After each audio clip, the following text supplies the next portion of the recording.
en Hebreos 11, 7 al 40.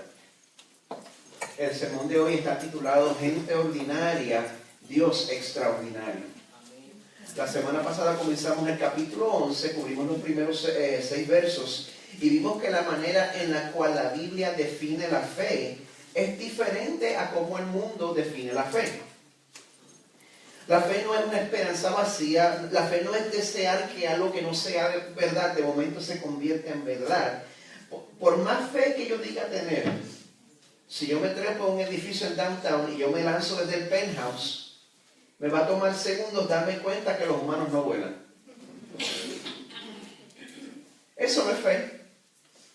El primer verso del capítulo 11 nos dice que la fe es la certeza de lo que se espera, la convicción de lo que no se ve.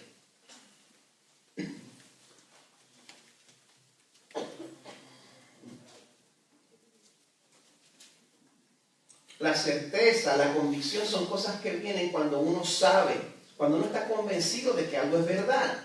Como yo les dije el domingo pasado, yo sé que yo soy casado porque esta mañana cuando yo desperté miré para el lado y ahí estaba Carmen.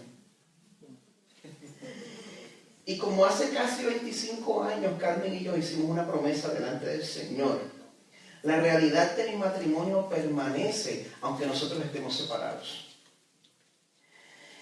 Es fácil tener fe en eso, pues porque todos los días yo veo y experimento la evidencia, pero para que nosotros podamos tener esa misma certeza en cuanto a la existencia de Dios o en cuanto a la creación del universo, pues ya eso es un asunto diferente porque nosotros no estuvimos allí. Yo todos los días veo a Carmen. ¿Quiénes de ustedes estuvo en la creación? ¿Quiénes de ustedes ha visto a Dios? Pues esa fe que cree en Dios, que cree en la existencia de Dios, y esa fe que cree en Dios como creador, esa fe no proviene de su interior, sino que es otorgada por Dios. Una vez más, yo espero que se lo sepan ya de memoria. Efesios 2:8. Porque por gracia sois salvos por medio de fe. Esta fe sale de ustedes. Y esto no de vosotros, es don, es regalo de Dios. Espero que hoy aprendamos que la fe que solo Dios nos da es la que hace posible que nosotros nos demos cuenta de que no importa cómo nosotros terminemos viviendo la vida, ya sea en abundancia y riqueza o ya sea en pobreza y necesidad, lo mejor está por venir. Por eso les voy a pedir que oren conmigo para que Dios le conceda a todos los que están aquí poder salir convencidos de esa realidad. Vamos a orar. Señor, qué privilegio tan grande es poder decir, Señor, que estamos en Cristo. Por todos los privilegios y por todos los beneficios a los cuales tenemos acceso a través de nuestra unión con Cristo. Y estamos agradecidos, Señor, porque al estar en Cristo, al confiar en tu Hijo y en su sacrificio, tú siempre estás de nuestra parte. Señor, aún a través de la adversidad, tú lo estás usando para nuestro bien. Toda buena dádiva y todo don perfecto viene de lo alto, de ti, Señor, el Padre de las luces, en el cual no hay cambio ni sombra de variación. Tu amor por nosotros no cambia. Así que, Señor, ayúdanos a ver que sin importar nuestro origen, nuestra educación, el color de nuestra piel, nuestro estatus social, Señor, gracias a Jesús, no hay nada que pueda cambiar la realidad de que tú nos has amado con un amor eterno. Es en su nombre que pedimos, Señor, que tu palabra nos cambie permanentemente en esta mañana. Amén. Corría el año 1983 y yo tenía 14 años de edad. En ese año, gracias a una bendición inesperada que mi padre recibió, él tomó una de las decisiones más importantes de toda mi adolescencia. Él se compró un carro Honda Prelude del año, del 1983. Usted no se imagina eso. Y quizás tampoco fue coincidencia que a pesar de que eso fuera ilegal, ese fue el mismo año donde yo aprendí a manejar, a los 14 años. Había un muchachito de 14 años manejando por todo Puerto Rico. Usted nunca debe subestimar el poder de las hormonas. Pero bueno. Y si usted tiene 14 años, no lo haga. Eso estuvo mal.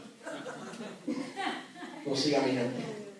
No, cuando ya por fin tenía edad y saqué la licencia de conducir, imagínese esa estampa, un joven de 15, 16, 17 años, en plena flor de juventud. Esta barriga no existía. Yo tenía la cabellera del puma.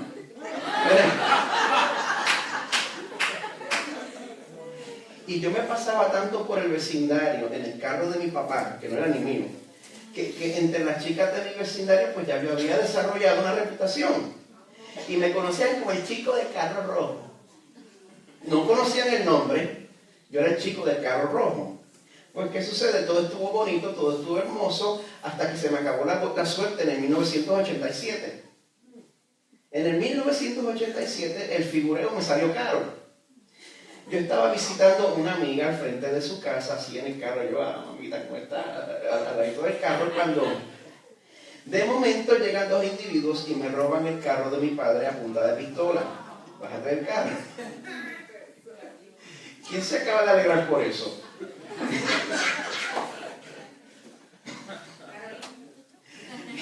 El 99% de la gente dice, uy, este se rió. Yo no sé, bueno. Yo solo le ruego al Señor que Él no me pague a mí conforme a lo que yo merezco y que mis hijos no me hagan pasar los dolores de cabeza que yo hice pasar a mis padres. Eso es lo único que yo puedo esperar. Bueno, volviendo al tema. Ese año me di cuenta de algo muy importante. Hubo una correlación directa entre mi acceso a ese carro y mi popularidad con el sexo opuesto.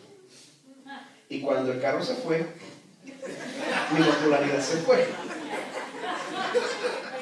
Ya yo no causaba el mismo furor que causaba antes entre las chicas.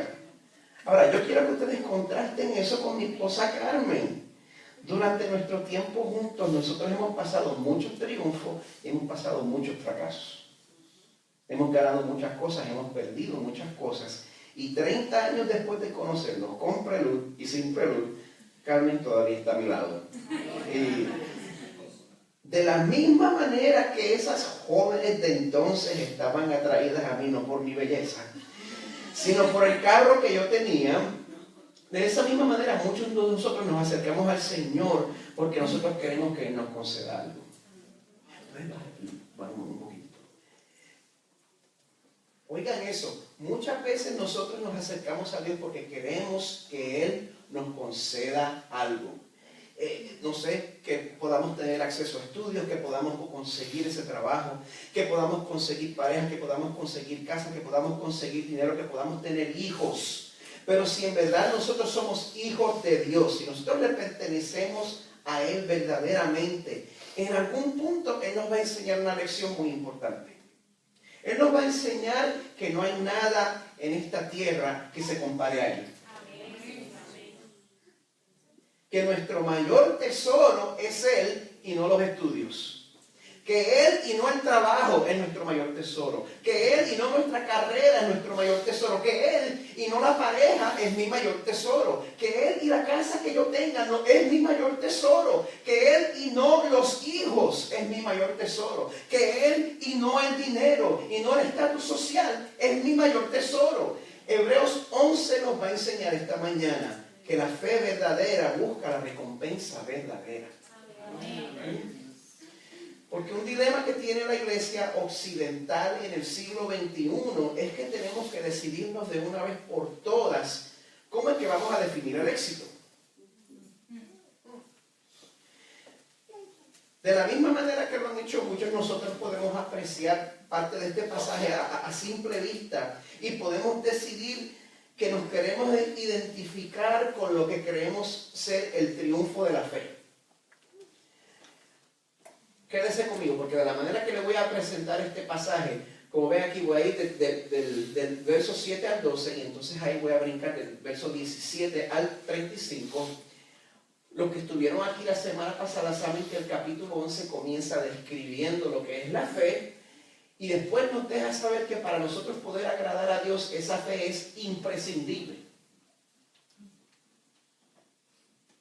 Entonces comienza a darnos varios ejemplos de lo que de gente que podemos encontrar a lo largo del Antiguo Testamento. Así que comenzando con el verso 7, que estoy leyendo de la Biblia de las Américas.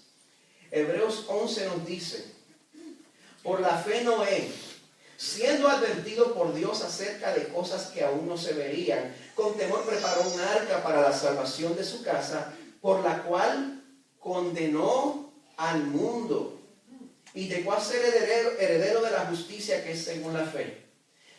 Está bien interesante cómo nosotros muchas veces añadimos detalles a la historia de Noé que no están en la Biblia.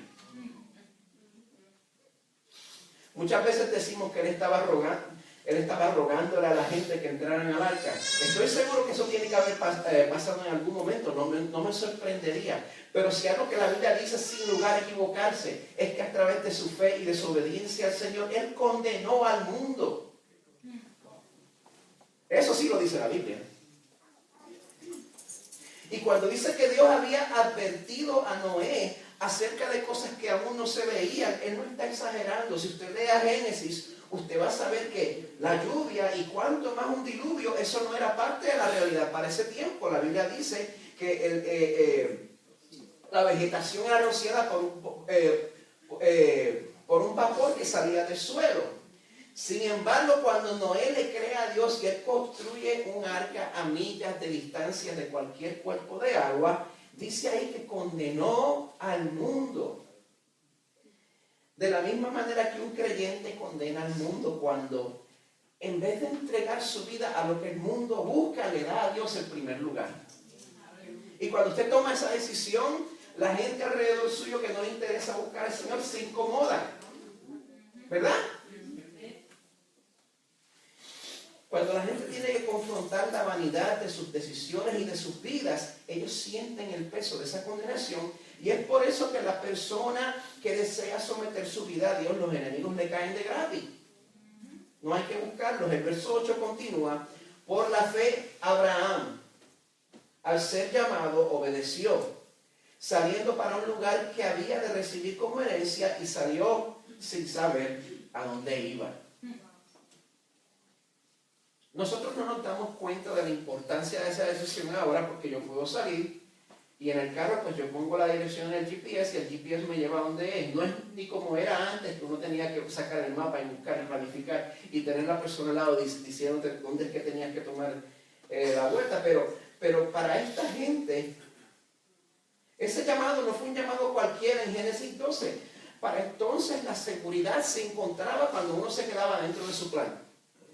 Porque en el avión está la fuerza. Y cuando uno sale con toda la familia, cuando uno sale de plan y viaja con toda la familia, uno los estaba exponiendo a todos los ladrones que había en el camino. Ladrones que mataban, secuestraban y esclavizaban. Pero la fe que lleva a Abraham a salir en ese viaje no solo estuvo con él en el trayecto a Canaán, sino que una vez llegó a la tierra que Dios le había dicho que fuera, dice el verso 9, por la fe habitó como extranjero en la tierra de la promesa. No era ahí que Dios le dijo que iba a ir. No era ese sitio que Dios tenía para él. Llega allí, todavía habita allí como extranjero. No se siente en casa. Dice, viviendo en tiendas como Isaac y Jacob, coherederos de la misma promesa. Y él ya había llegado donde Dios lo había dirigido. ¿Por qué todavía consideraba a Canaán como tierra extraña? Verso 10. Porque esperaba la ciudad que tiene cimientos, cuyo arquitecto y constructor es Dios. Vamos a desarrollar ese punto un poquito más adelante, pero quiero que vean que para Abraham había algo más valioso que la tierra de Canaán. Por ahora continuamos con el verso 11. También por la fe Sara misma recibió fuerza para concebir, aún pasada ya la edad propicia, pues consideró fiel al que lo había prometido. Considere eso. Y perdonen lo que pueda parecer más o menos como una tangente, pero yo no puedo dejar de notar que en este verso vemos que el milagro de la concepción no se considera como algo que es prerrogativa de Sara. No es un derecho de reproducción, sino que ella recibió fuerza para concebir. Es importante afirmar que el milagro de la vida es precisamente eso, un milagro. Y sin importar qué le suceda a una mujer posmenopáusica como Sara, o a una mujer en plena juventud, para que la vida comience, Dios primero tiene que dar permiso, Dios primero tiene que dar fuerzas, Dios primero tiene que dar permiso. No tengamos la vida humana en poco, aunque todavía esté en estado de gestación. Amén. Amén. Todo embarazo es obra directa del Creador, aun el que le interrumpe la vida. Ahora, esa es la única manera en la que Abraham, que era aún mayor que Sara, pudo aportar de alguna manera al embarazo. En la primera parte del verso 12 dice, por lo cual también nació de uno, refiriéndose a Abraham, y casi muerto con respecto a eso. Yo no sé cuántos años tenía Abraham aquí, pero aquí la Biblia dice que estaba casi muerto. Usted entiende lo que eso quiere decir, ¿verdad? Que estaba entradito en años, y cuando usted visita a alguien bien entrado en años y que ya se ve matadito, pues usted sale y usted dice, bueno, a ese nada más le quedan 2 catarros y una caída. A ese tipo de persona fue quien Dios le da el privilegio de la paternidad. Dice el resto del verso 12. Una descendencia como las estrellas del cielo en número, e innumerable como la arena que está a la orilla del mar. Bueno, ahora del 12 les voy a pedir que tengan paciencia conmigo y brinquemos al verso 17. Ya el resto que estoy brincando lo vamos a cubrir a lo último. Dice el verso 17, por la fe Abraham, cuando fue probado, ofreció a Isaac, y el que había recibido las promesas ofrecía a su único hijo. Los que nos hemos criado en la iglesia sabemos que aquí se refiere al relato en Génesis 22, donde después que Dios milagrosamente le concede a este hombre casi muerto el privilegio de la paternidad y le da un bebé propio con su esposa Sara, le da a Isaac, le da el hijo que le había prometido. Entonces ese mismo Dios procede a pedirle a Abraham que se lo ofreciera en un sacrificio humano. Y yo creo que ninguno de nosotros aquí se puede identificar con ese dilema. Porque Dios le había prometido a Abraham una larga descendencia, y en el verso 18 nos dice que fue a él a quien se dijo, en Isaac te será llamada descendencia. Ese mismo Isaac que ahora Dios le está pidiendo que se lo diera en sacrificio. Dios sabía lo que le estaba pidiendo a Abraham. Porque como dice en Génesis 22:2, este era el hijo a quien Abraham amaba. No le estaba pidiendo a alguien en cuanto a quien él se sintiera ambivalente, indiferente. Este era el hijo de su corazón a quien él amaba. Pero ¿sabe qué? Si quien le estaba pidiendo eso era el creador del universo y dador de la vida, el verso 19 dice que Abraham consideró que Dios era poderoso para levantar aún de entre los muertos, de donde también en sentido figurado lo volvió a recibir. En el momento que él obedeció al Señor y confió en el Señor. Que Dios nos conceda esa misma fe para obedecer a Dios y confiar en Él sin reserva. Esa es mi oración en esta mañana. En los versos 20 y 21 vemos que Dios concede esa misma fe a las 2 generaciones subsecuentes de Isaac y de Jacob.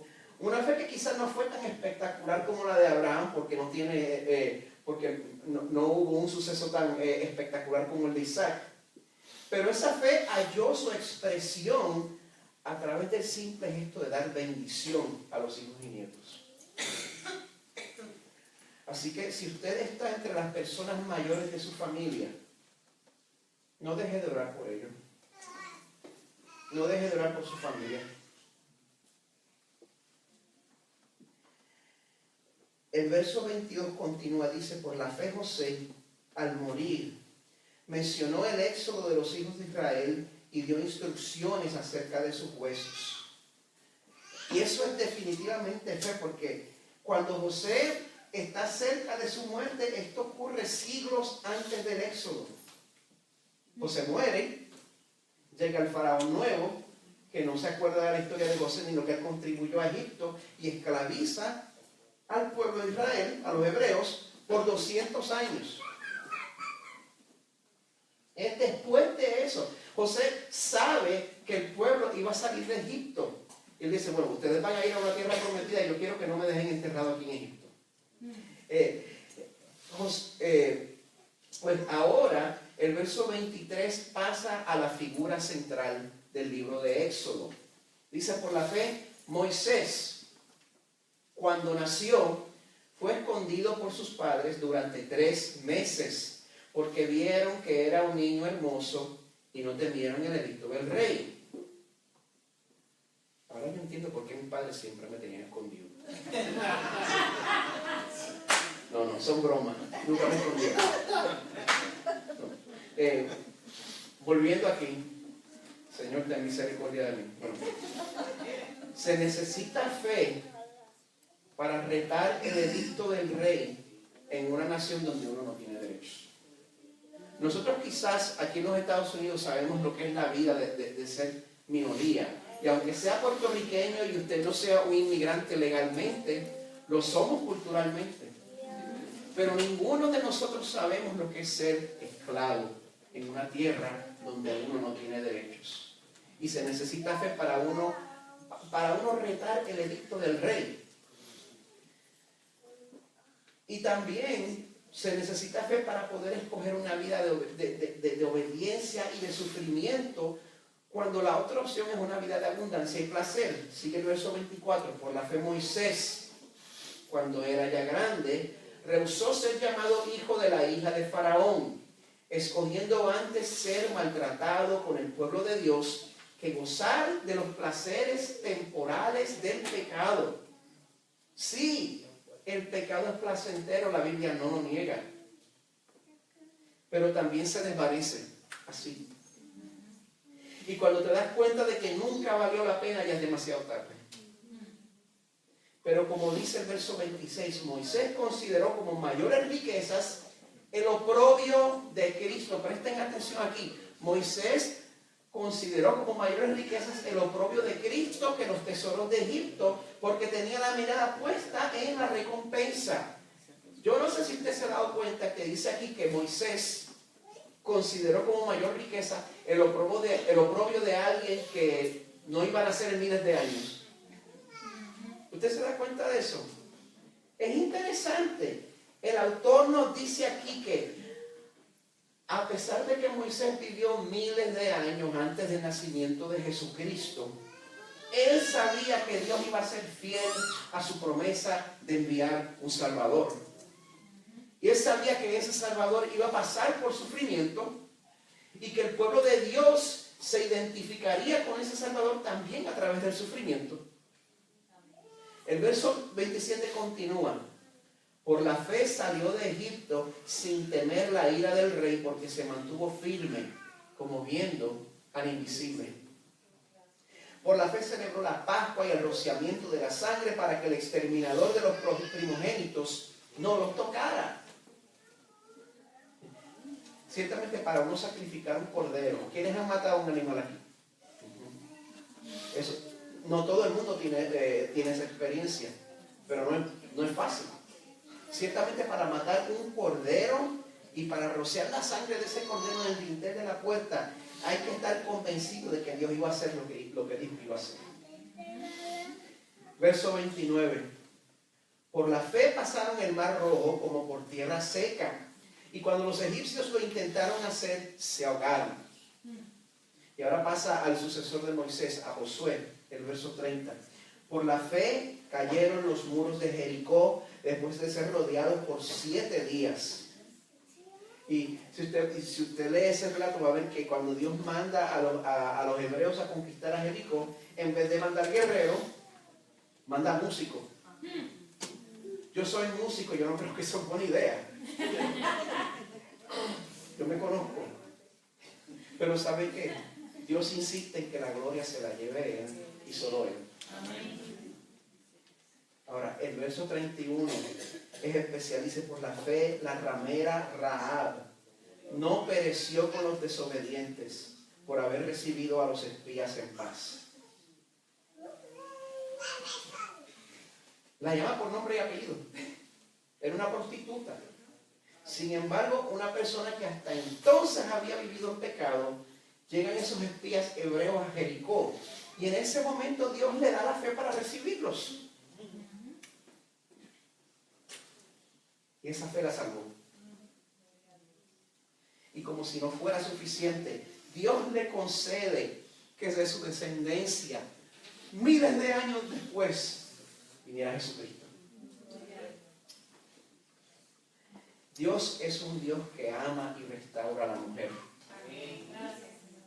Dios es un Dios que protege a la mujer de ser considerada y la pone de ser considerada un objeto por los demás, Él las pone en un lugar de honor. Ese es el tipo de Dios que nosotros le servimos. Ahora, esto no es una lista completa. El verso 32 dice: ¿qué más diré?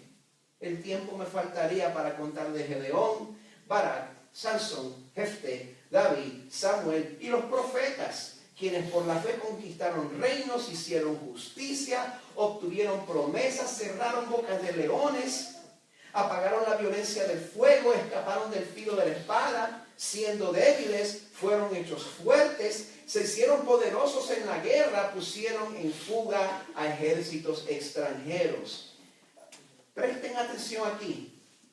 Primera parte del verso 35. Las mujeres recibieron a sus muertos mediante la resurrección. Tenemos una lista de eventos milagrosos que el Señor le concede al pueblo, y de momento, y sin aviso, el tono de la narración toma un giro inesperado y nos deja saber que la fe no solo es concedida a la gente que experimenta milagros y victoria en esta vida, que la fe no solo se manifiesta en triunfos, sino que la fe también se manifiesta en lo que nosotros vemos como fracasos.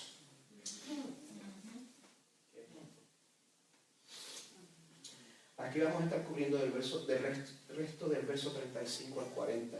Dice, ahora aquí el cuento es diferente. Otros fueron torturados, no aceptando su liberación. Podían haber salido si hubieran negado al Señor.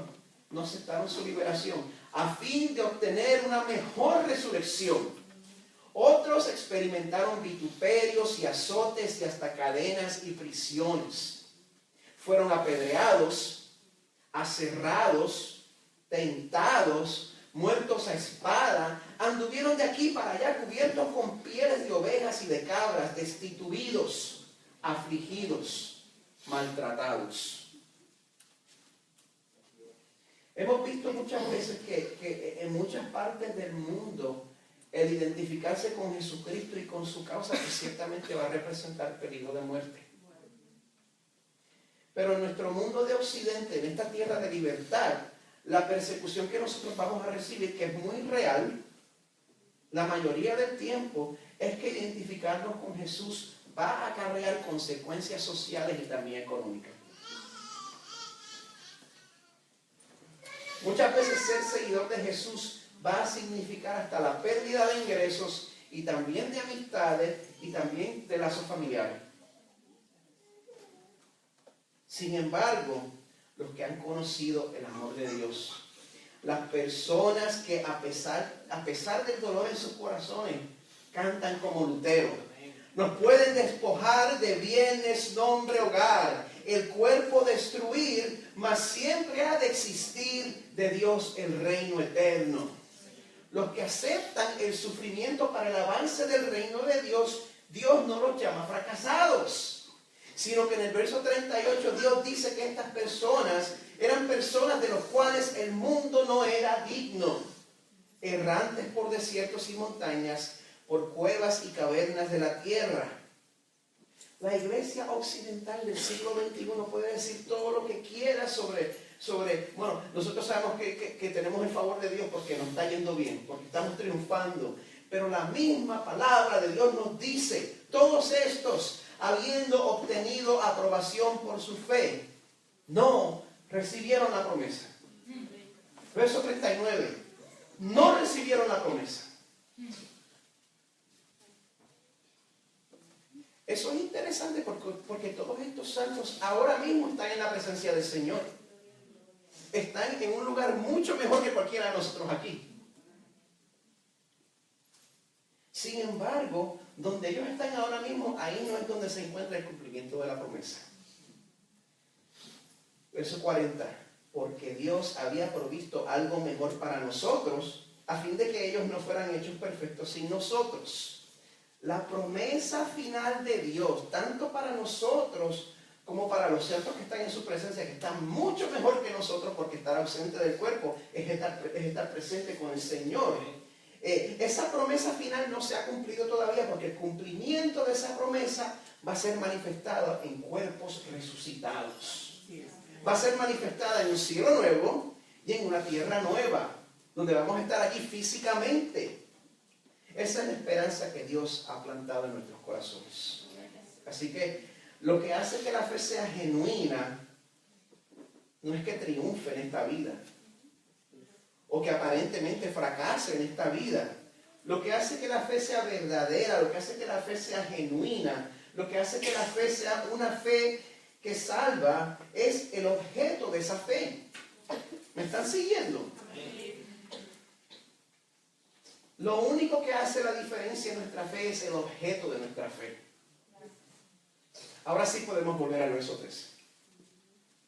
Podemos ver que tanto los que experimentaron milagros como los que experimentaron persecución, dice el verso 13, todos estos murieron en fe, sin haber recibido las promesas, pero habiéndolas visto y aceptado con gusto desde lejos, confesando que eran extranjeros y peregrinos sobre la tierra. Porque los que dicen tales cosas claramente dan a entender que buscan una patria propia. Y si en verdad hubieran estado pensando en aquella patria donde salieron, habrían tenido oportunidad de volver. Y esa es la razón por la cual los que le pertenecemos al Señor tenemos una certeza interna de que, ya sea que vivamos aquí o que vivamos en nuestros países, nosotros no hemos llegado a casa. No hemos llegado a casa. El resto del verso, el verso 16 dice, pero en realidad anhelan una patria mejor, es decir, celestial. Si en esta mañana usted sabe en su corazón que ya sea que Dios en esta vida le conceda prosperidad o le conceda adversidad, si usted sabe en su corazón que no importa lo que Dios le dé, usted no es de este mundo. Usted no pertenece a este mundo. Y como dice el himno, no puede el mundo ser mi hogar. Porque su tesoro más valioso es el momento en que por fin podamos ver a nuestro Salvador cara a cara. Usted sabe, si usted está en ese grupo, usted sabe qué opina Dios de usted. Resto del verso 16. Dios no se avergüenza de ser llamado Dios de ellos, pues les ha preparado una ciudad. Qué privilegio tan grande que Dios diga que no se avergüenza de ser mi Dios. Qué privilegio. ¿Usted se da cuenta de ese privilegio? Esa es la promesa a través de la cual Dios nos da la fe para dejar atrás todo lo demás. Una fe que perfecciona y hace aceptables delante de Dios a pecadores como nosotros, porque esa misma fe perfeccionó e hizo aceptable delante de Dios a otros pecadores como los que acabamos de leer en este capítulo. No se confunda, estamos hablando sobre héroes de la fe, pero estos no eran personas perfectas. La Biblia no esconde los pecados que todas esas personas cometieron, pero los presentan como son. Sin embargo, también dice con claridad que todas estas personas, a pesar de ser pecadores, Dios los usó. Y sin importar sus circunstancias personales, Dios logró sus propósitos a través de ellos. El Señor nos usa como parte de su plan. En el comentario exaltando a Jesús en el libro de Hebreos, el autor Al Mohler escribe lo siguiente. Él dice, el autor de Hebreos no los recuerda por sus fallas. Él los aplaude por su fe. Aunque sí pecaron, la marca final en sus vidas fue su fe en Dios. La marca final de estos hombres y mujeres no fue las cosas que lograron, fue su fe en Dios. ¿Qué legado tú quieres dejar a tu familia? ¿De qué manera quieres que te recuerden? Quiero terminar hablando de uno de mis héroes personales, un héroe moderno de la fe. A ver si me sale el nombre en mi hermano. Dietrich Bonhoeffer. ¿Verdad? Ajá. Hace casi 100 años, a través de la década de los 20 y de los 30, el orgullo nacional del pueblo alemán había quedado en el piso de tal manera, después de la derrota de la Primera Guerra Mundial y después de la depresión económica que le siguió, que Adolf Hitler, con su carisma y con su llamado a restaurar la grandeza de Alemania, él parecía ser la respuesta a las oraciones de la nación, al menos para la mayoría de los alemanes, excepto por él. Él estuvo opuesto firmemente al nazismo y a la claudicación de las iglesias alemanas frente a Hitler. Se levanta Hitler y la gran mayoría de las iglesias alemanas no resistieron de ninguna manera. Él ayudó a fundar, esto otra más en alemán, la llamada Bekennender Kirche, la iglesia confesante. Es una iglesia de teología luterana, pero no era una iglesia oficial del Estado. Y entre finales de 1933 y 35, él sirve como pastor de 2 iglesias de habla alemana en Londres. Sin embargo, él vuelve a Alemania para encabezar un seminario ilegal para pastores de la iglesia confesante, donde entonces conoce a María von Wedemeyer, que sería su prometida.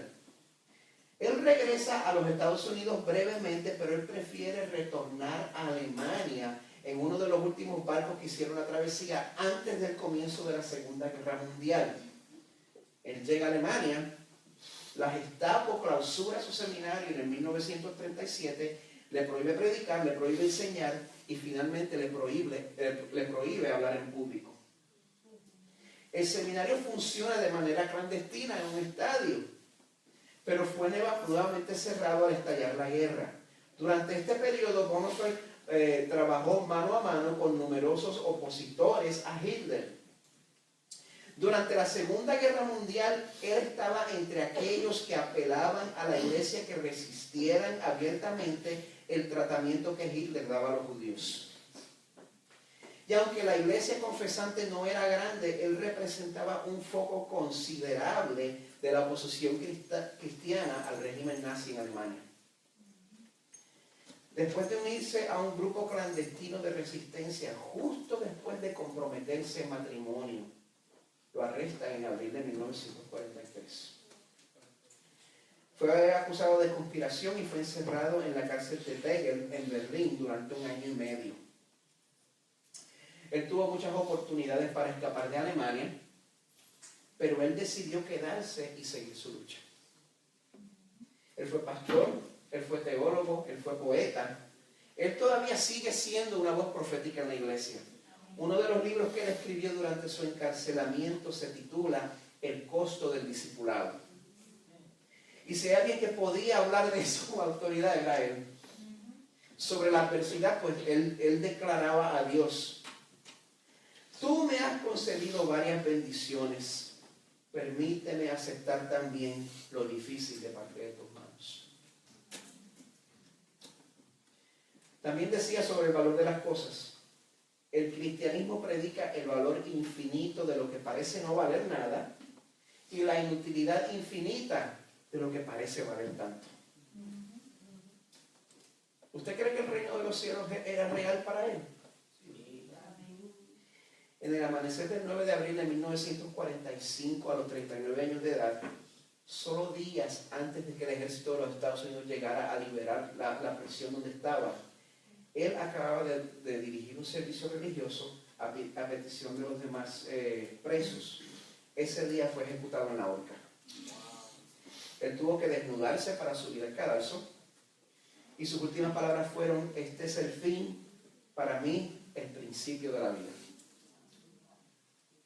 El doctor del campo, se dice, testigo de la ejecución, anota: se arrodilló a orar antes de subir los escalones del cadalso, valiente y sereno.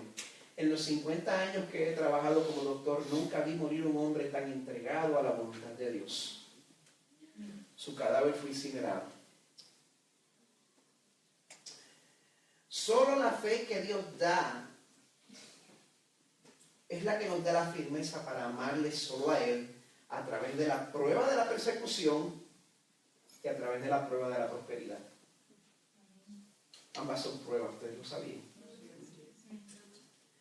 Porque nosotros tenemos la certeza de que nada en esta vida se puede comparar a las promesas que tenemos en Él. Por último, el filósofo y autor C.S. Lewis escribe lo siguiente: somos criaturas sin entusiasmo, perdiendo el tiempo con la bebida y el sexo, cuando se nos está ofreciendo gozo infinito, como un niño ignorante que quiere seguir haciendo pasteles de lodo en un arrabal porque no puede concebir lo que significa una oferta de pasar unas vacaciones en la playa. Somos demasiado fáciles de complacer. No deje pasar la gloria del mar para quedarse jugando en un charco de lodo. Cristo nos llama a vivir para ese momento en el cual el reino de Dios va a llegar en toda su gloria. Y ahí vamos a ver lo que en verdad es vida. Ese es el momento por el cual vale la pena vivir, vale la pena esforzarse y vale la pena morir. Esa es la causa por la cual verdaderamente vale la pena agotar toda nuestra sangre, todo nuestro sudor, todas nuestras lágrimas. Una vez más, nuestro objetivo principal no debe ser el éxito de acuerdo a cómo lo define el hombre, sino que nuestra vista debe estar fija en la eternidad. Porque lo que una vez parece ser símbolo del éxito, pierde su brillo y su valor de un momento para el otro. Por eso mi oración es que nuestros corazones se hagan eco de las palabras del salmista. ¿A quién tengo yo en los cielos sino a ti? Y fuera de ti nada deseo en la tierra. Mi carne y mi corazón pueden desfallecer, pero Dios es la fortaleza de mi corazón y mi porción para siempre. El equipo de adoración puede pasar.